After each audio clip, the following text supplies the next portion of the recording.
Moi! Tässä videossa jatketaan siitä, mihin viimeksi jäätiin.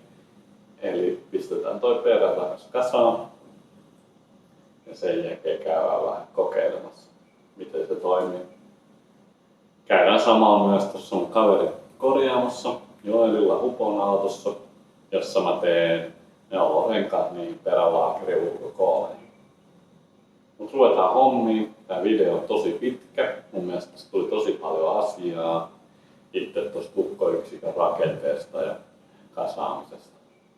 Ruvetaan tekemään. No niin, tää lukkoperä purkaantuu osin silleen, että avaa tästä nämä 8 isoa pulttia. Sitten sen jälkeen käyttää sitä vähän prässissä silleen, että se prässi niin tulee tähän näin ja painaa tuolta tässä näin niin alapuolelta sitä niin välitystä siitä pois. Sitten sen jälkeen sen välityksen alta niin paljastuu 2 pientä M6 pulttia tämmöisiä. Ja kun nää vaan, niin sitten pääsee itse tänne lukkoyksikön sisään. Taas välitystä putoo.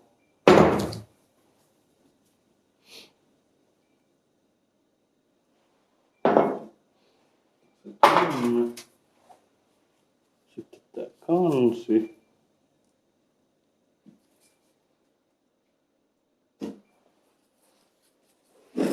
Vastataan jonkun työkalu siihen. Ei tarvinnut.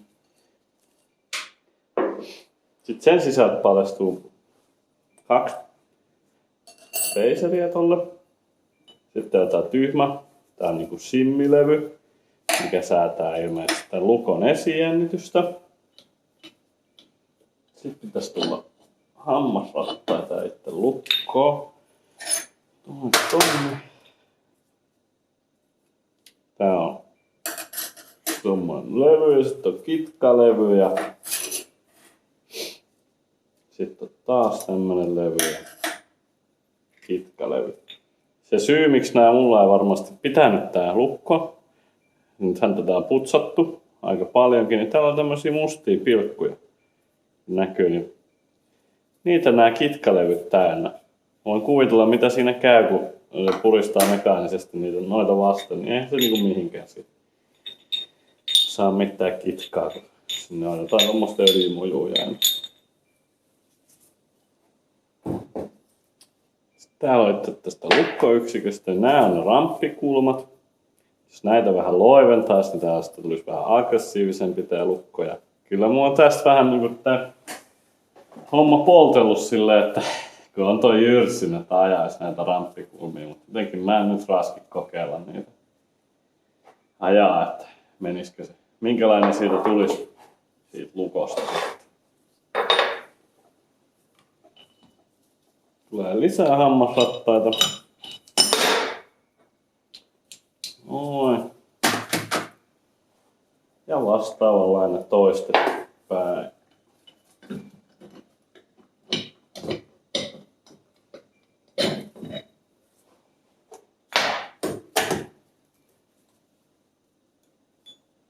Näkyy palaneita noita öljyä jäänyt kiinni noin kitkalevyihin, että se on varmaan ollut se syy, miksei se toimi. Ja sitten täällä on vielä 2 spaceria. Mulla on nämä kaikki nyt niinku putsattu, että mä voin periaatteessa ruveta kasasta noilla uusilla lukkolevyillä. Ja se mikä niissä oli mielenkiintoista, että ne onkin paksummat kuin nämä. Eli mulla tulee nyt sitten esijännitys tuohon lukkoon. Opelin lukkoyksikössä esijännitystähän ei oo. Siinä ohjeessa, miten tuo lukko kasataan, niin se neuvotaan mittaamaan, että sitä olisi 5 Nm sit sitä esijännitystä. Eli kun sä yrität pyörittää pyöriä, niin se on 5 Newtonia pitäisi vähän kuin vastustaa siinä, niin, mutta eihän Omegoissa missään ikinä sitä niin varmaan senkään vertaa oo. Mut ruvetaanhan kasaan noilla uusilla levyillä, että mä haen tohon vähän öljyä ja aletaan hommia.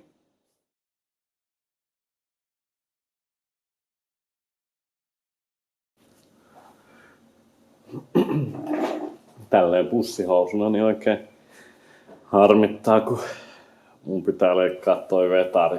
Yksi vanha vetari, mikä mulla oli tuolla varastossa, niin leikkaa se, että mä saan siitä tehtyä työkalun, millä mä voin mittaa paljon. Tuossa perässä on nyt sit sitä esijännitystä, kun mua vähän epäilyttää se, että siinä on liikaa. Mikä onkin liikaa, enkä liian vähän, mutta epäilyttää kumminkin ja se on pakko mittaa. Ja jos jollain tavalla sitä pyöritettyä, niin mun pitää toi vetari silppoa tosta noin ja hitsaa mutteri siihen päälle ja sitten momenttia vaimella kattoo, että milloin toi perä rupeaa luistaa. Mut nyt leikkaamaan.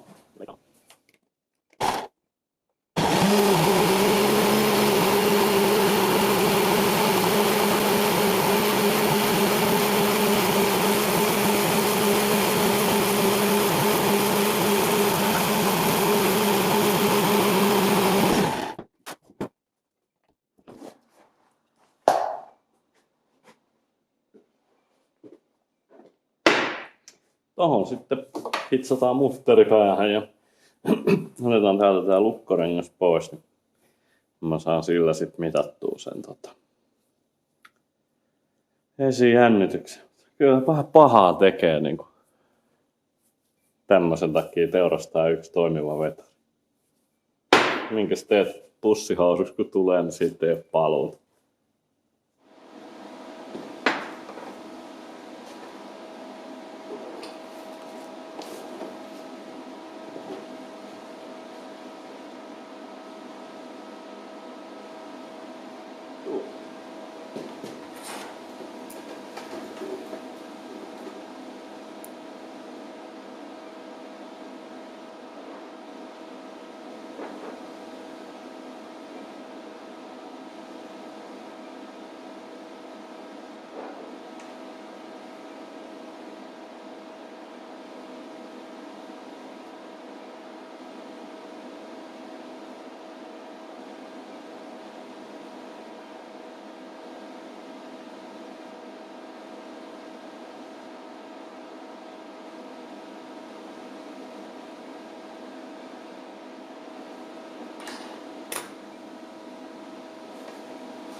Kaikki vähän öljyä. Onpa kiva nokka.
No niin, eli kun mä oon tuossa kasannut ton joku 70 kertaa uusiksi ja kokeillut vähän mittaillut noita eri komboja tohon noin, niin mä päädyin nyt sit semmoseen, että mä oon mitannut sen eri tavalla kuin tuossa ohjeissa. Eli ohje sanoo, että kun mittaat, niin ota nää pois. Ja silloin pitäisi tulla se 5 newtonia, mutta siinä tulee noilla vakiokamoilla nyt niin kuin suunnilleen 40. Ja mä haluan vähän nostaa sitä esijännitystä. Ihan vaan niin kuin testin vuoksi. Niin täällä on yhdet kitkalevyt, mitkä on pikkasen niin kuin kuluneemmat. Niin mä vaihan siihen eri ton kitkalevyn. Eli tähän näin. Nää on ihan miljoonan kovaa jokin. Noin. Mikäs siellä rusahti?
Nyt mä oon täällä Joelin luona Hubo-autossa ja mä tulin tänne tekemään sitä Omegan perään sitä tiivistettä O-rengasta. Joel voisi kertoa vähän tästä Hubo-autosta. Morjesta, eli Hubon autolla ollaan ja mun nimi on Joel ja me ollaan oltu 8 vuotta nyt toiminnassa ja työllistää yhteensä 5 henkeä täällä, 7 nosturin paikkaa. Me ollaan erikoistuttu TPF-pesuihin, ilmastointiputkien korjauksiin, ilmastointihuoltoihin ja sähköpuolen diagnostiikkaan. Että siinä me ollaan hyvin. Sen lisäksi mä tilaan täältä myös kaikki mun varaosat. Mut nyt itse videon pääaiheeseen, eli niiden tiivisteiden teko. Nyt tehdään tiiviste tähän laakerin ulkokooliin. Eli tohon uraan olisi tarkoitus tehdä tiiviste.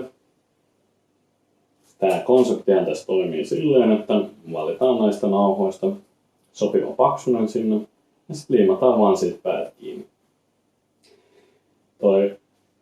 Tässä on se vakiotiiviste ja se on varmaan vähän painunut kokoon. niin se on joku 2,2 milliä. Niin kokeillaan tuo 2,5 sitten, että kuinka käy. Mähän teen sen silleen, että ensin katsotaan, että päät on suorat.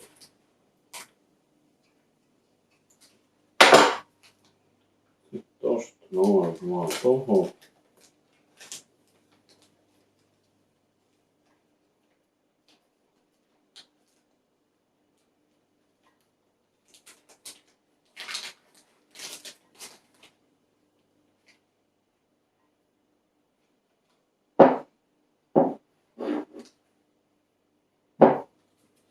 Noin.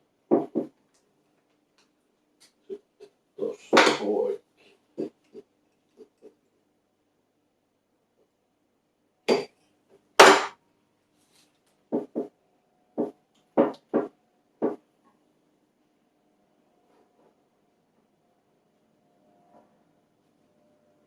Sieltä se on omassa urassaan ja sitten vaan tosta vähän liimaa sinne väliin.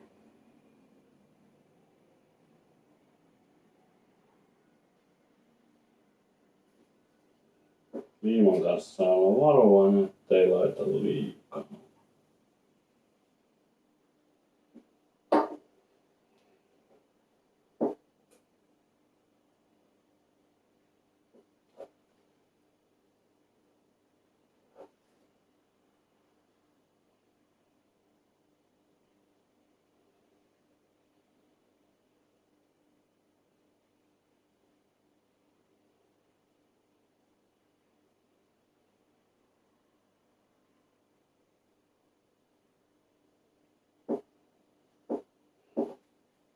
Siinäpä meillä olisi nyt sitten yksi O-rengas.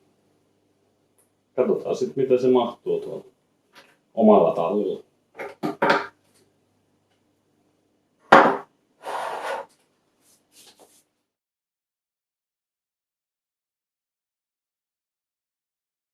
Sitten olisi aika kokeilla nämä tiivistöjutut.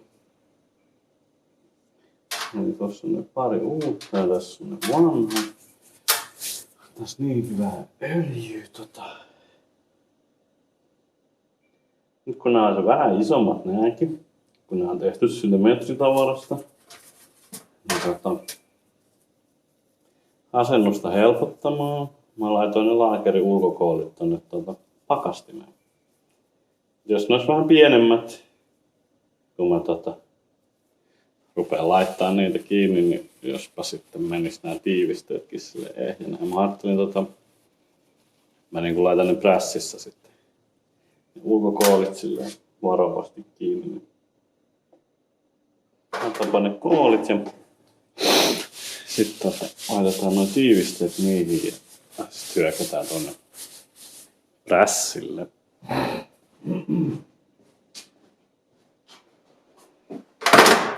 Aivan jääkylmät.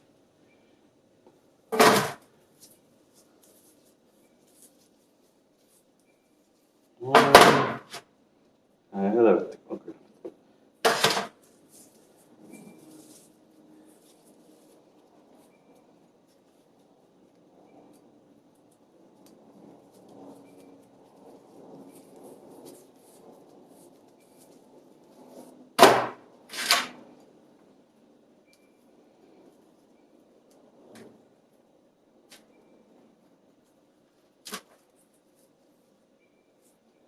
Tuossa yläpuoli.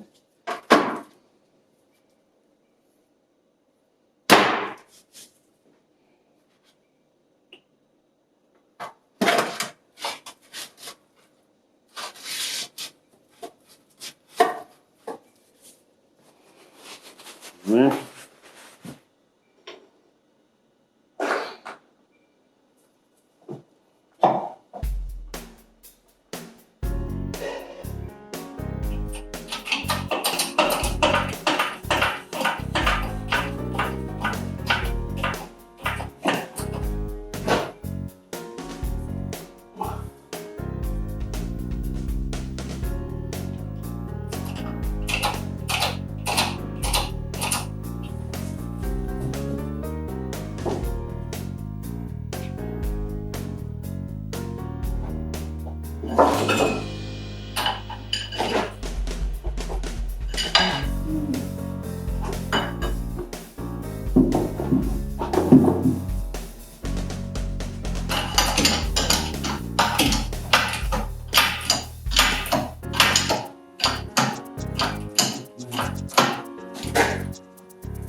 Meillä on tullut hyvä tästä.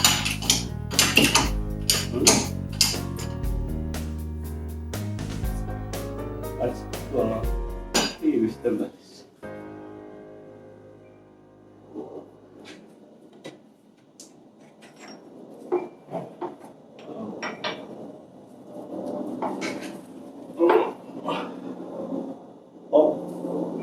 Eli se ei onnistunut. Se idea. Joo, se rupesi tää tiivistä hankaa vastaan ja rikkihän se meni toi, minkä mä tein. Että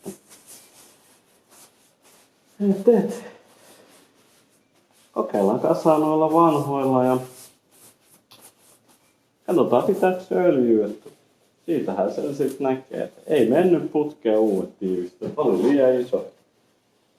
liian isot ja varmaan toi prässikään ei ehkä ollut se paras tapa tuohon asennukseen.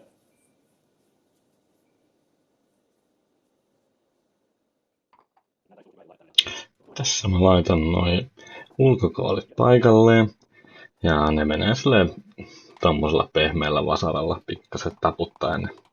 Sulla on sitä liukuu sinne paikalleen.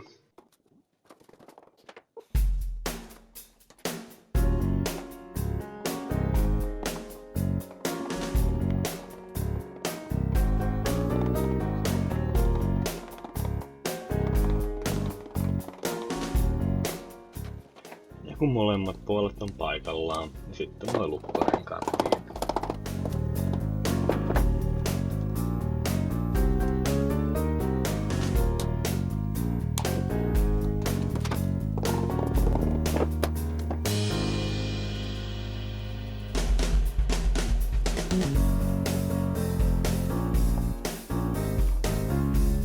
Vähän niinku se kasassa. Ei oo kyllä yhtään semmonen fiilis, että toimiiko se sit välttämättä enää tämän jälkeen, mutta jos siinä on joku hässäkkä, niin mä tiedän mitä sille seuraavaksi tapahtuu. Seuraavaksi sille käy silleen, että ramppikulmat ajetaan tossa jyrsimellä sitten. Ja sit mä tilaan semmosen ohkaisemman simmin jostain siihen. Kyllä mä semmosen jostain varmasti löydän. Jos se muuten niin vaikka tekee tai teettää semmosen. Mut nyt mä katson, että mulla on öljyä joka paikassa. Ja sit mä laitan ton kannen siihen kiinni ja katon vuotaaks nuo tiivisteet.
Lähdetään vähän kokeilemaan miten tää lukkoperä toimii. Ja mulla on tossa mun edessä toisen renkaan lumelle ja toisen pitävälle, et siinähän se näkee, että pitääkö se. Ja menikö toi perähomma ihan putkeen, mutta pikku ajovideo tähän loppuun vielä.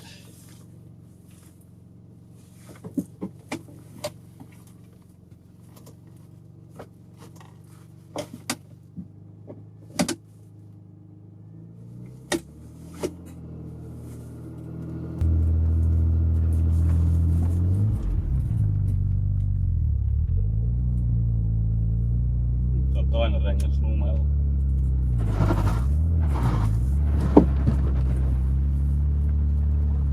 Kyllähän se nyt lähti siitä, että ei jäänyt suittaa yhtä rengasta, mutta joku tuo perässä vähän paukuttaa. Ehkäpä se johtuu siitä, kun siinä on vähän liikaa sitä esijännitystä. Mä ajattelin hakea siihen semmoista liukasti ainetta Motonetista, että jospa se vähän jeesaisi siihen. Katsotaan kuinka käy perän kanssa. Ainakin hauska ajella taas.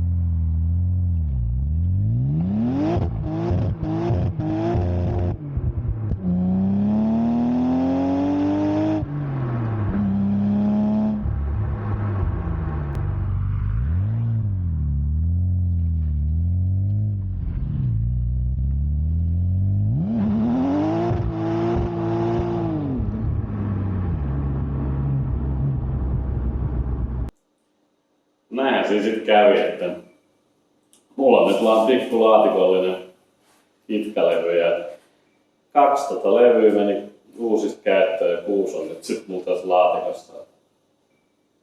Mä ymmärsin ilmeisesti sen vähän väärin ja nettisivuilla, että ei tarvitse koneistusta. No ei se nyt ehkä tarvitse koneistusta, mutta olisi nyt varmaan tarvinnut vähän muitosia sinne, että olisi pystynyt säätämään sitten esijännityksen sopivaksi. Onpahan kasattu nyt ensimmäisen kerran perään ja viisaampia sitten seuraavaa varten. Kiitti kun katsoit ja nähdään taas seuraavassa videossa. Moi moi!